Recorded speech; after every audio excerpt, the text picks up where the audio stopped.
Cuando Ignacio Gómez de Liaño le propuso escribir el libro sobre la leyenda negra, ¿imaginó usted que iba a tener el éxito y la repercusión que ha tenido? Decía, siendo uno de los libros más leídos de historia y alcanzando hasta las 25 reediciones. Pues no, ni yo, ni Ignacio, ni nadie. O sea, no hay una fórmula para esto, ni que se sepa cómo funciona el hecho de que de repente un libro que no tiene por qué tener una trayectoria mejor que un ensayo cualquiera. Quiero decir que el destino normal de un ensayo, si va muy bien, pues es vender 3.000 ejemplares y la editorial se siente muy recompensada, ¿no? ¿Por qué razón no ha sido esto así? Pues yo realmente no lo sé. O sea, yo le pregunto a los lectores y me dan razones, me dicen cosas, ¿no? Me dicen pues que se lee muy bien, me dicen que, en fin, yo creo que es una conjunción astral, digamos, que nadie se la podía imaginar, pero absolutamente para nada, para nada. Sí, el tema que trata la leyenda negra, ese tema, claro, el libro va sobre todo en Hiperofobia y leyenda negra, central en la leyenda negra española.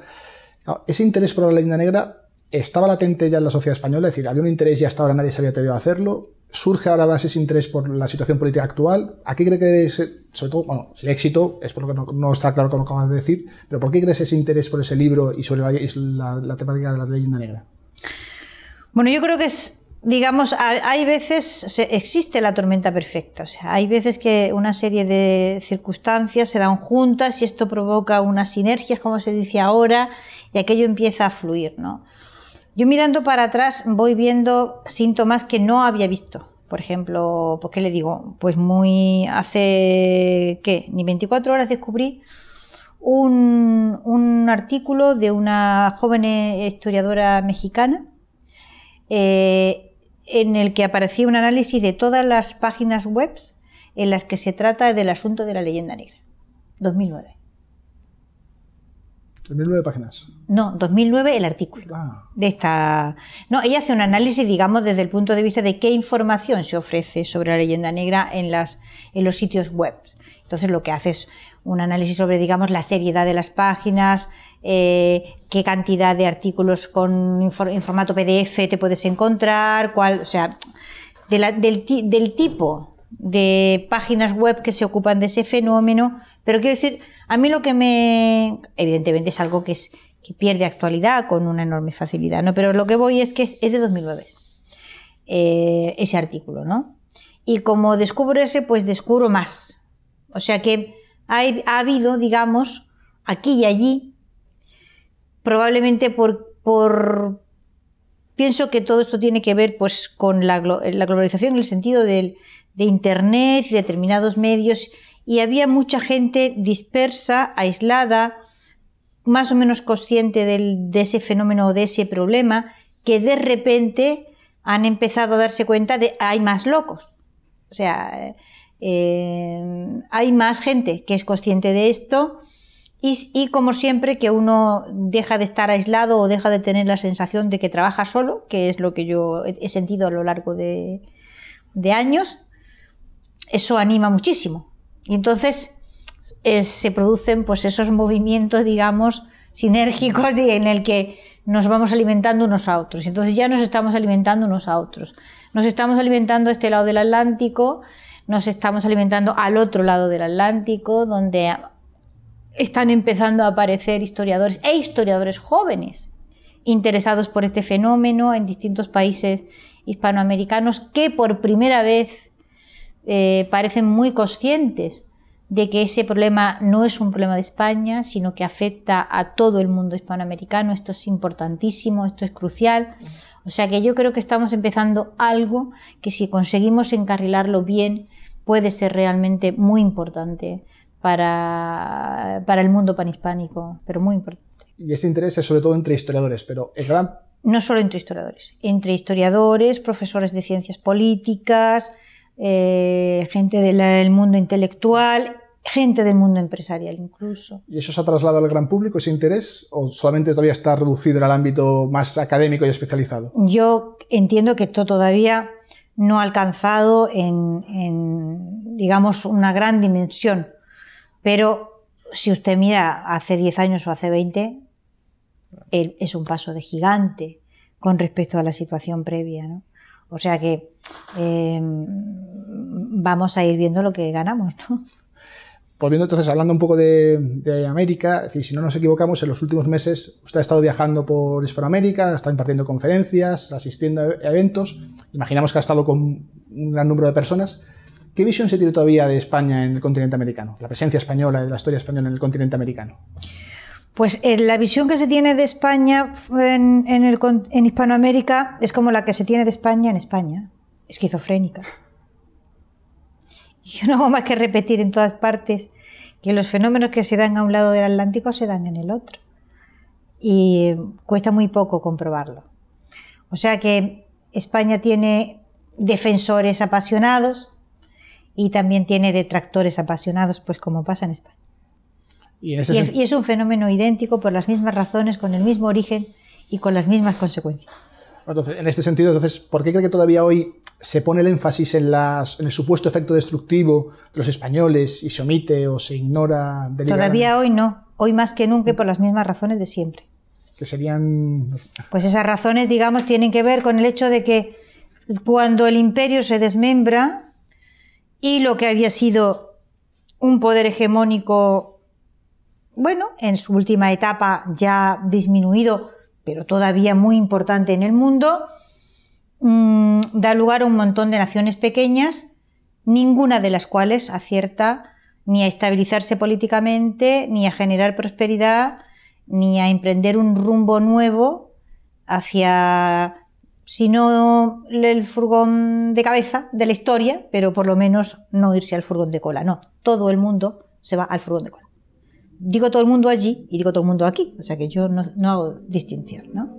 Entonces, claro, hay que explicar ese gigantesco fracaso de alguna forma. Y cuando tú no eres capaz de enfrentarte a tu presente, pues entonces lo que haces es huir. Y huye uno hacia el pasado. Era relativamente fácil colgarle al Imperio Español cualquier cosa, pues porque el Imperio Español ya cargaba sobre sí, digamos, una campaña de erosión propagandística que llevaba siglos. O sea que si le cuelgas un muerto más a un asesino en serie, digamos, nadie se va a extrañar. Entonces, ¿quién se iba a extrañar? ¿Entiendes?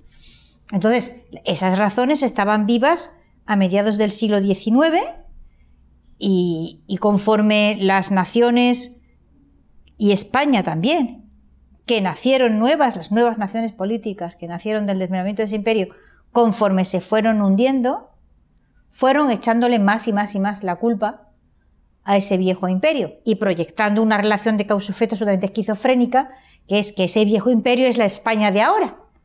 ¿Entiendes? Cosa como si los españoles fuesen inmortales, los del siglo XVI. Es una cosa totalmente ilógica, ¿entiendes? Entonces te encuentras con que la gente, determinados estudiantes así, muy gracioso, ¿no? Te increpan porque los españoles, pues eran sus abuelos. ¿Usted a qué españoles se refiere? ¿Usted cree que los españoles son inmortales? No, aquellos eran unos españoles y estos son otros. Y si tiene usted un problema con los españoles, es con aquellos españoles, pero no con estos españoles. Pero eso tiene unas razones muy claras y muy evidentes. Esa es una. O sea, si yo no me enfrento a mi presente y a las razones por las cuales hemos acabado con una etapa de prosperidad y riqueza, que es que se nos olvida que Hispanoamérica se hundió en la pobreza a partir de la independencia, no antes. Tenemos que construir, digamos, unas relaciones desquiciadas de causas y efectos para que esas élites, digamos, criollas que llevaron a sus naciones a atolladeros sucesivos y de las que no ha sabido salir, encuentren unas causas. Es exactamente lo mismo, o sea, no le reprocho a la élite criolla que sea distinta, toda vez que las nuestras no han sido mejores. Quiero decir, es que no se les puede reprochar mucho cuando, no hay que olvidarlo, la propuesta que las élites españolas hicieron a este país a principios del siglo XIX fue convertirse en una provincia francesa. O sea, a partir de ese momento usted no se puede extrañar ya absolutamente de nada en ningún contexto. Luego, a partir de ese punto de miseria, no cabía más que ir mejorando. Yo creo que hemos ido mejorando. Pero las causas por las cuales, digamos, esos planteamientos perversos se absorben, estaban vivas y siguen estando vivas. A eso usted le añade que el mundo, digamos, de la anglosfera ha utilizado siempre el mundo hispano y español, hispano-católico, como un generador de autoestima, a base constantemente de fabricar argumentos acerca de su propia iniquidad moral, de su propio fracaso económico, de su propia, en fin.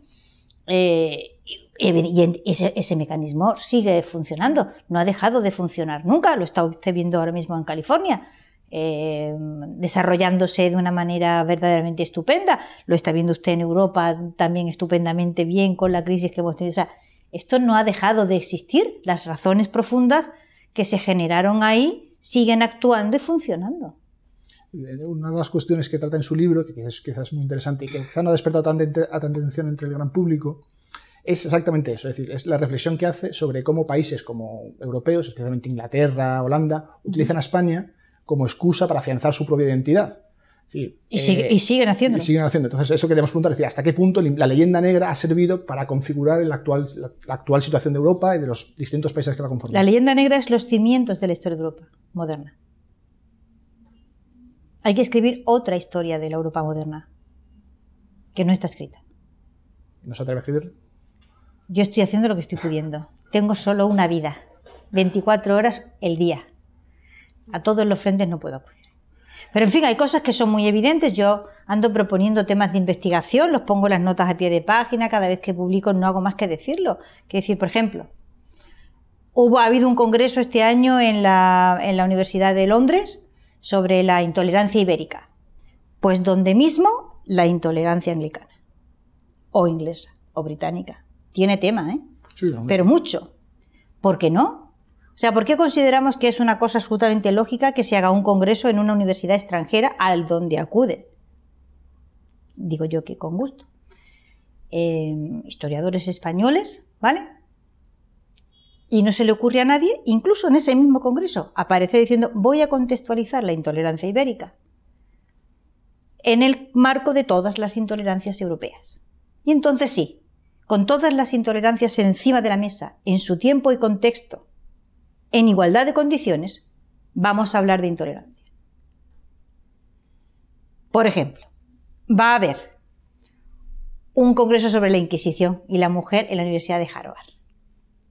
¿Vale? Pues donde mismo, mujeres perseguidas por la intolerancia WASP en los Estados Unidos. Hay tema. ¿A que no hay un congreso? Para eso se necesitará para eso se necesita emigrar al territorio ajeno, incursionar en territorio ajeno, no vivir eternamente a la defensiva, que es lo que llevamos haciendo 3 siglos. ¿Y ahí el papel del Estado es necesario? ¿Tienen que ser las universidades, los propios historiadores? ¿Quién debe tomar la iniciativa? Yo no sé, cuando me daba por estudiar cultura japonesa, aprendí del Zen que solo soy responsable de mí misma. Cada uno sabrá aquello que tiene que hacer. Yo hago lo que creo que tengo que hacer. Y cada palo aguante su vela en la posición social que ocupa y en el sitio en el que está. Tenemos unas élites muy irresponsables. Las tenemos aquí y las tenemos en Hispanoamérica. La sociedad no les demanda aquello que les tiene que demandar, porque la posición de la élite es precisamente pensar por todos. Para eso se les da una posición de privilegio en una sociedad. Cuando la ocupas esa posición, contraes responsabilidades. Y si no, das un paso atrás, que a tu casa no te van a venir a buscar. Porque usted sitúa precisamente el momento en la Ilustración, cuando las élites españolas asumen el relato de la leyenda negra, que llevaban vertiendo los ingleses, italianos, holandeses durante estos. Los franceses. Los franceses. Actualmente nuestros historiadores intelectuales siguen en esta línea, o ya hemos conseguido arrancarnos un poco de los prejuicios que veníamos a ver. Esto no es solamente un asunto de prejuicios, a ver si yo soy capaz de hacerlo entender. Esto es un asunto de temáticas históricas. La historia de España está construida a partir de una serie de temas que están fijados desde hace varios siglos. Y hay muy poca variación en esa temática. La historia de otros países europeos está construida alrededor de determinados temas y hay muy poca variación en esa temática. Por ejemplo, ¿por qué durante siglos y hasta ahora el reinado de Felipe II automáticamente se estudia la Armada Invencible, lo que llamamos la Invencible.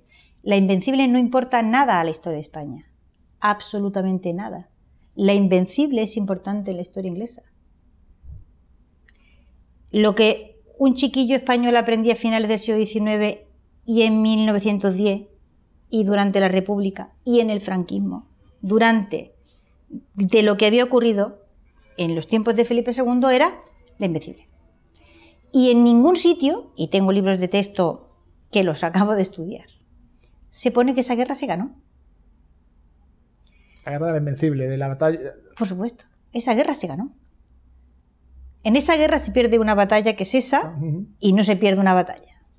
Que eso haya sido crucial para la cabeza inglesa se puede entender porque no tienes otra cosa a lo que agarrarte. Ahora, ¿a mí qué me importa? ¿Vale? Entonces España tampoco tiene una... ¿Por qué no le hemos enseñado a nuestros alumnos, a nuestros estudiantes, en 1810 y en 1840 y en el 90 y en el 10 del siglo siguiente y etcétera, etcétera, la creación del Gabinete de Matemáticas, que fue el primer centro de formación de matemáticas de nivel superior que hubo en la Europa Occidental? ¿Por qué hemos elegido enseñarle a nuestros hijos lo de la Invencible y no hemos elegido enseñarle a nuestros hijos el Gabinete de Matemáticas de Felipe II? Hablo de las temáticas, ¿vale? ¿Me entiendes ahora? Sí, ¿Por qué hemos elegido en nuestra historia estar perpetuamente contando la ruina de los Habsburgo, las quiebras de los Habsburgo, las ocasiones en las que, digamos, hubo graves problemas financieros en tiempo de los Habsburgo? ¿Cuántas veces tuvo exactamente ese mismo problema en los 73 años que fue rey de Francia Luis XIV? Léase usted las biografías de Luis XIV. ¿Es tema crucial en la historia de ese monarca, que es casi un siglo de la historia de Francia? No. ¿Por qué? Se arruinó mucho. Es que hizo muchas guerras y tuvo mucho ejército e invirtió mucho en imagen. Así que se arruinaba constantemente. Porque la ruina de los Borbones, y específicamente la de Luis XIV, no es un tema crucial de la historia de España, de Francia. Y sí, en el caso de Felipe II de los Habsburgo. ¿Me entiende lo de los temas? Me alegro. Porque no es fácil de explicar. Y eso entonces al final, traducirlo a la educación actual española es como conseguir revertir todo, porque hoy la temática en los colegios sigue siendo prácticamente la misma que hace... ¿No ha cambiado? Bueno, no ha cambiado. Y no hay forma, no hay... Bueno, soluciones habrá, pero ¿cómo se puede hacer? ¿Cómo se puede revertir todo eso para conseguir centrar los temas en los que de verdad son importantes y no en los que no... Bueno, pues yo escribí un libro contra toda esperanza y parece que alguna gente lo lee. Me cuentan algunos profesores jóvenes y no tan jóvenes que están en los centros de secundaria, que son los fundamentales, porque la cabeza humana se forma en la enseñanza media, que utilizan esos textos. Si tuviera una oferta, yo muy gustosamente haría libros de texto, muy gustosamente los haría. Creo que enseñamos una historia absurda, completamente, que es la historia que para España escribieron los ingleses, los franceses y los alemanes. Para ellos, ¿entiendes? E hicieron bien. No hay ningún reproche moral. Lo hicieron bien, porque estaban sanos y en su sano juicio. Cuando uno permite que venga otro y te amueble la casa, pues entonces a partir de ahí habrá que mirarse al espejo sobre las cosas que hemos hecho mal nosotros aquí. Y en ese sentido, también hace unos días sacó una tercera en la ABC sobre el 5º centenario de la expedición Magallanes-Elcano, en el que decía, entre otras cosas, que desde 1992 aproximadamente nos hacían grandes fastos de un episodio histórico en España. Es decir, ¿por qué a la clase política le cuesta tanto ensalzar nuestro pasado? ¿Por qué no se incentiva más? Pues eso, porque han pasado un poco despercibidos el 5º centenario de la expedición y también que empezamos a ver el 5º centenario de la llegada de Cortés a México y del inicio de la conquista. ¿Y el Quijote? La segunda parte del Quijote, como si no hubiera existido. Bueno, porque en el 92 el centrifugado que ha operado del Estado, el sistema autonómico, no se había profundizado todavía. Quedaban, digamos, 2 décadas de profundización. Entonces, conforme el Estado ha ido literalmente desapareciendo de regiones enteras, ha ido creciendo más y más la versión de la historia de España autonómica. O sea, hemos tenido una historiografía liberal, hemos tenido distintas clases, una historiografía afrancesada, y ahora tenemos una historiografía autonómica, que es una versión afrancesada, digamos, con tintes absolutamente sacados de la leyenda negra, en la que cada región construye su pequeño núcleo de agravios y se considera una parte invadida, digamos. Está recuperando su verdadero ser, arrebatado por la horrible España que la invadió en algún momento. Y entonces, conforme eso ha ido profundizando y ha ido cobrando, digamos, más millones de presupuesto y más control sobre la educación, pues es evidente que cualquier demostración en el sentido de la unidad nacional, en el sentido de celebraciones colectivas, en el sentido de han ido a menos.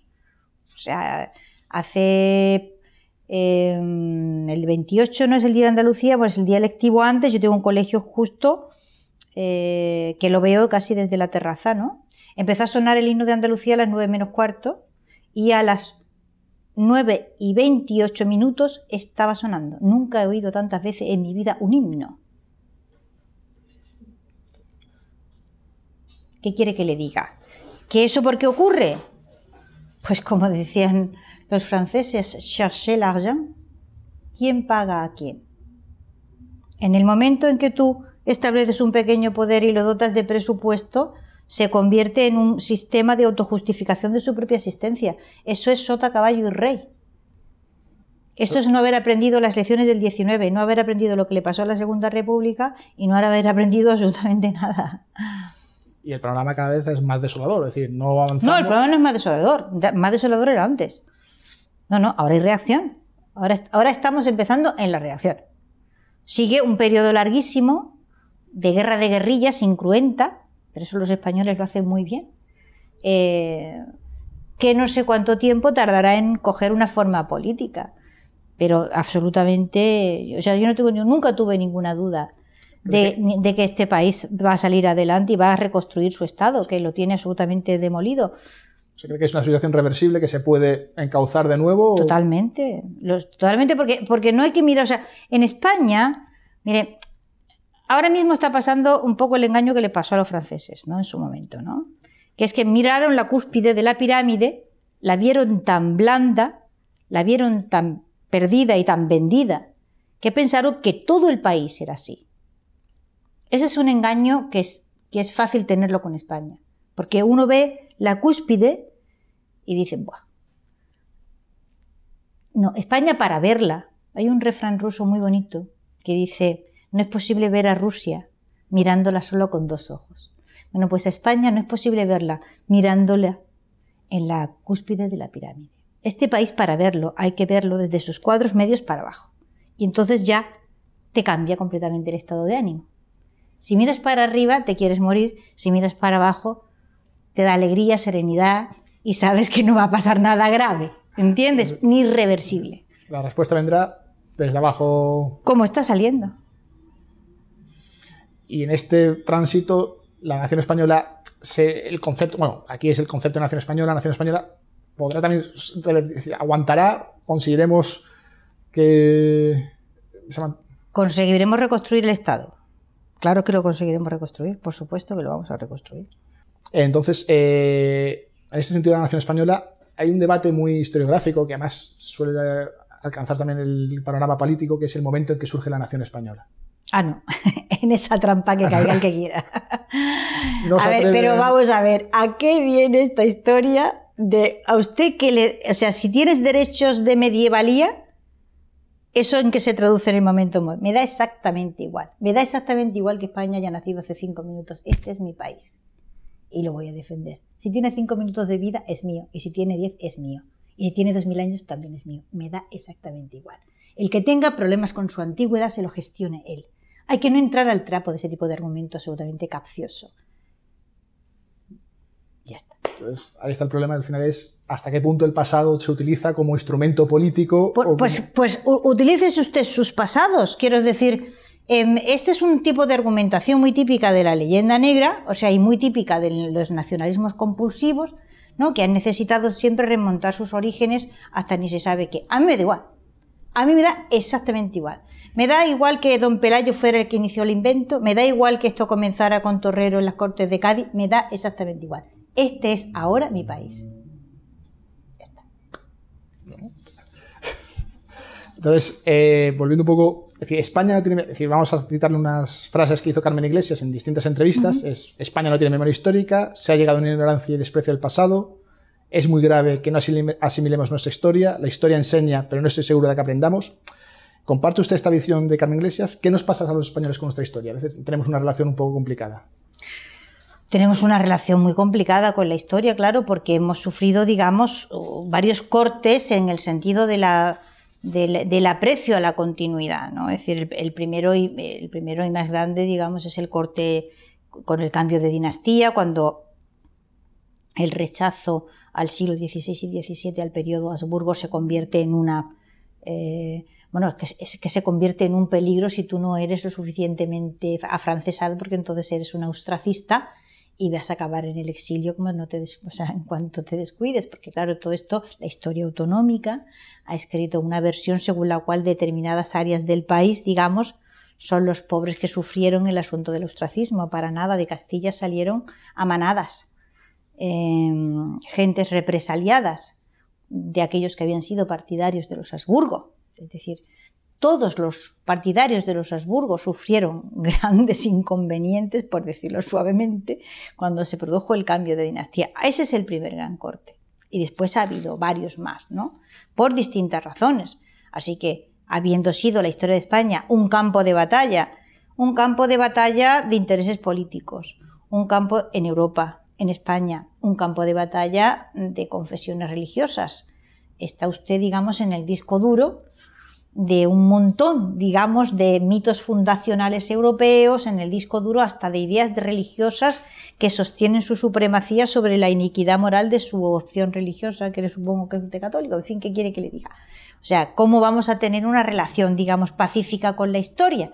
No podemos tener una relación pacífica con la historia que hemos heredado. Lo que hay que tener es una cierta conciencia de qué historia hemos heredado. Es decir, la historia del Imperio Español no es historia de España. Es importante esta idea y aceptarla y aprender ¿cómo te diría yo?, a que los demás lo entendieran. La historia del Imperio Español es historia del mundo, como la historia de Roma es historia del mundo. No podemos pensar que la historia de Roma sea de los romanos. No, la historia de Roma excede con mucho el ámbito geográfico en el que se inició. Es historia de la humanidad y sobre todo es historia de Occidente. La historia del Imperio Español también lo es. No forma solo parte de la historia de España. Ni suicidándose pueden evitar los mexicanos, ¿vale?, que su mundo haya nacido ahí. Por lo tanto, es muy importante que sepamos entender que la historia del Imperio Español es una historia del mundo y como tal la tenemos que gestionar responsablemente. En algún momento el personal, digo yo, que aterrizará a entender que después de Roma el Imperio Español ha sido el hecho más importante de la historia de Occidente. Y en ese sentido, entre distintas asociaciones o movimientos, reivindican la vuelta a un cierto humanismo cristiano, a la defensa de los principios de la civilización occidental. ¿Es fácil combinar esto con la historia española y si es factible que prosperen estos planteamientos de intentos de defensa de la civilización occidental, el humanismo cristiano? Mire, yo, como saben, no soy creyente. Lo que ocurre es que no he tenido nunca ningún problema con el mundo católico. O sea que, de la misma forma que los considero con respeto, como a otras religiones, no he encontrado nunca, digamos, en ellos ninguna marca que me diga que son moralmente inferiores, ni que han sido un lastre para la evolución humana, ni que les pase nada, digamos, que nos indique que es muchísimo mejor. Creo que el catolicismo, el cristianismo, es una parte constitutiva de la historia occidental, de la que no se puede despojar o no sabe a dónde va. Es como la herencia grecolatina. Si te intentas quitar Roma de Occidente, no sabes lo que te queda. Si le intentas quitar al Occidente el cristianismo, tampoco sabes lo que te puede quedar. Eso es una herencia moral y cultural que nos ha construido. ¿Por qué hay que ir contra ella de esa manera suicida, porque hasta cierto punto es suicida. Yo no veo el motivo, sobre todo entendiendo que en la mayor parte de las ocasiones ese ir a la contra es siempre contra los católicos, pero no veo yo esa misma virulencia contra otras iglesias cristianas. Me pregunto por qué, digamos, y tiene una reflexión larga a esas razones. Pero, en fin, cada día entiendo más, creo que fue Malraux, al que le preguntaron por el siglo XXI y contestó: el siglo XXI o será religioso o no será. Bueno, pues nosotros vivimos en un mundo en el que hay gente que tiene hondo sentido de la trascendencia en sus religiones. Y por mucha tecnología que tengamos y por muy sofisticados que seamos y todo lo que usted quiera, la realidad es que las culturas que tienen poco sentido de la trascendencia o lo han perdido, cuando se enfrentan a otras que tienen hondo sentido de la trascendencia o no lo han perdido, están muy en inferioridad de condiciones. Y eso es una realidad que la historia la demuestra una y otra vez.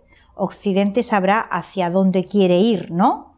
Eso le voy a preguntar, el futuro, estamos cada vez la trascendencia cada vez se está perdiendo más y estamos imperando cada vez más el relativismo. Entonces, el futuro de Europa, en este sentido, es a una sociedad más débil porque ha perdido la trascendencia de la que habla. A ver, las sociedades se sabe que se están debilitando y que se están muriendo porque empiezan a dejar de reproducirse. Esto no es un fenómeno que ha sucedido ahora, esto ha sucedido más veces. Las tasas de natalidad de la Europa occidental son suicidas. Y es evidente que Occidente ha elegido enfrentarse a ese problema no reconociendo que existe. Simplemente no es tal problema. Usted verá que no se habla de ello, ni a nadie se le ocurre, digamos, usted ve debates en televisión sobre el problema demográfico. No, el problema demográfico no existe. Por lo tanto, hay que aceptar, digamos, que una de las opciones posibles sea esta del suicidio social. Un poco volvemos ya a la tesis, bueno, no es la tesis que defendía Spengler en la decadencia de Occidente, pero nos hallamos ya sí de verdad insertos en una decadencia de la civilización occidental, o todavía, como decíamos de la nación española, todavía hay esperanza y se puede revertir. Hombre, en Europa, a ver, esto para 3 minutos es muy difícil de explicar, pero fíjate que la Europa occidental, digamos, tiene toda la Europa occidental el mismo problema, menos España. Y te voy a decir por qué. Porque el único país que puede resolver los problemas demográficos sin injertar en su cultura gente difíciles de injertar es España. Piénsalo. O sea, la única parte del occidente cristiano que se reproduce bien y a buena velocidad es Hispanoamérica. Entonces, el futuro de Europa está en España, por así decirlo. No lo sé, pero quiero decir que es algo en lo que no solemos valorar, o sea, que es lo que no solemos pensar. Quiero decir que es que el mundo occidental tiene una parte de él, que es Hispanoamérica, en la que la demografía no ha entrado en quiebra todavía. Otra de las preguntas así, es decir, sus teorías, sus afirmaciones seguramente generan un poco de controversia, y aquí me gustaría preguntarle, con simple debate historiográfico, es decir, ¿qué opina sobre esa imagen de la España cainita, de las dos Españas que siempre se están enfrentando? Bueno, yo creo que es que eso forma parte de la cultura occidental, es decir, en la Revolución Francesa, ¿quién mataba a quién? Franceses a franceses, ¿no? Pues eran cainitas también, ¿no? Y en las revoluciones jacobitas, ¿quién mataba a quién? ¿Vale? Y antes de esas, en todas las guerras sucesivas que hubo, guerras intestinas en el Reino Unido, empezando por la Revolución Gloriosa, llegando a la Revolución Gloriosa, y por las 70 y tantas rebeliones de guerras intestinas e internas que hubo solamente en el reinado de Isabel I. Ingleses mataban a ingleses, ¿no? Pero no son cainitas. O sea, los ingleses cuando matan a ingleses y los franceses cuando matan a franceses no son cainitas. Solo los españoles cuando matan a españoles son cainitas. Es una más de la leyenda negra española, eso que no... No sé, yo no sé, no me he puesto a investigar dónde comienza esto de considerar que los españoles son cainitas. Pero como digamos, hay una línea de continuidad en la que, digamos, lo europeo general en un momento determinado se transforma en lo español particular. O sea, toda la Europa occidental es lo mismo de intolerante desde el punto de vista religioso, Pero llega un momento en que mágicamente la intolerancia desaparece del resto de Europa y queda como una característica propia de la historia de España. No se sabe por qué. Toda la Europa occidental se mata entre sí, constantemente. El Sacro Imperio pierde 1/3 de población durante la Guerra de los 30 años. 1/3 de población, que se dice pronto. Tarda un siglo y pico en recuperar los niveles demográficos anteriores a Westfalia. Germanos matando germanos, pero no son cainitas, ¿no? Yo simplemente me limito a dejar constancia de los hechos, a ver si alguien es capaz de explicarme las razones por las cuales el francés no es cainita cuando mata franceses, pero el español es cainita cuando mata españoles. Bueno, pues será una gracia incomparable que tenemos. Eso es un poco lo mismo que sucede con la Inquisición y la quema de brujas que dices en su libro, que en España la Inquisición... No solo la quema de brujas, sino las leyes de intolerancia religiosa que han regido en países de la Europa occidental y que han sido leyes vigentes en sus países. Pero si es que están ahí. O sea, cuando yo digo que un católico no puede transmitir la propiedad a sus hijos en igualdad de condiciones que un protestante, ¿no soy intolerante desde el punto de vista religioso? No sé, más. Tenemos una serie de construcciones mágicas en la cabeza, ¿verdad? Que habrá que desmontárselas, digo yo. Y también en relación con eso, es decir, su última obra es un conjunto de relatos, creo que son 6 relatos novelados sobre personajes históricos. ¿Le ha resultado más fácil llegar al gran público a través de la novela? ¿O también, en su caso es un poco paradigmático, a través de un ensayo se puede conseguir concienciar a la sociedad de estos puntos? Pues no lo sé, escribir los relatos ejemplares, porque realmente había llegado a reunir una colección enorme, ¿no?, de pequeñas circunstancias históricas que me parecían muy interesantes para darlas a conocer, pero que en Imperiofobia no cabían, porque te ibas a poner a contar la historia de la mujer de Guillermo de Orange, ahí en medio, ¿no? ¿Entiendes? Entonces, había reunido un montón y me apetecía también descansar de estudiar y de escribir. Entonces, me lo pasé muy bien escribiendo algunos de esos relatos. Y el gran público, es decir, prefiere eso, es decir, la idea es cómo se puede llegar a un público mayor. Es decir, porque claro, su libro al final es un libro denso, es decir, es con una investigación muy profunda detrás, muy serio, muy riguroso, que a lo mejor un público no está acostumbrado a ese tipo de libros le cuesta un poco más. En cambio, la novela, ha sido una historia novelada, le es más sencillo. ¿Cree usted que se puede ir por esa vía o...? Pues yo francamente no lo sé. O sea, la fabricación de fórmulas no funciona. Yo me rindo. O sea, que lo único que hago es seguir mis instintos y que sea lo que Dios quiera. Porque se asombrará pensar, por ejemplo, que Imperiofobia, en la misma cantidad de tiempo publicada que los 6 relatos ejemplares, se ha vendido más. Pues decimos que Imperiofobia quizás es una cosa rara avis dentro por del eso mundo, digo pero que tampoco yo no tengo una fórmula para esto. Y creo que su próximo libro es sobre las élites españolas. No sé si nos puede contar algo sobre qué va a ir, sobre cuáles son las tesis que sostienen. Bueno, intento estudiar, digamos, lo que yo entiendo que es un problema que España tiene. Creo que también lo tiene Hispanoamérica, con el mismo origen y por las mismas razones con respecto a las élites que generamos, a su sentido de la responsabilidad y a su sentido de la lealtad con respecto a sus países. Creo que ese es un problema que hay que estudiárselo, a ver si lo comprendemos. Luego lo arreglamos o no, pero lo primero lo estudiamos y luego ya veremos. ¿Y se remonta es una cosa, es un libro también de historia? Es decir, ¿empieza desde algún punto de partida y acaba ahora? ¿O no, empieza con los afrancesados, empieza. El siglo XIX y... No, los afrancesados existen desde antes.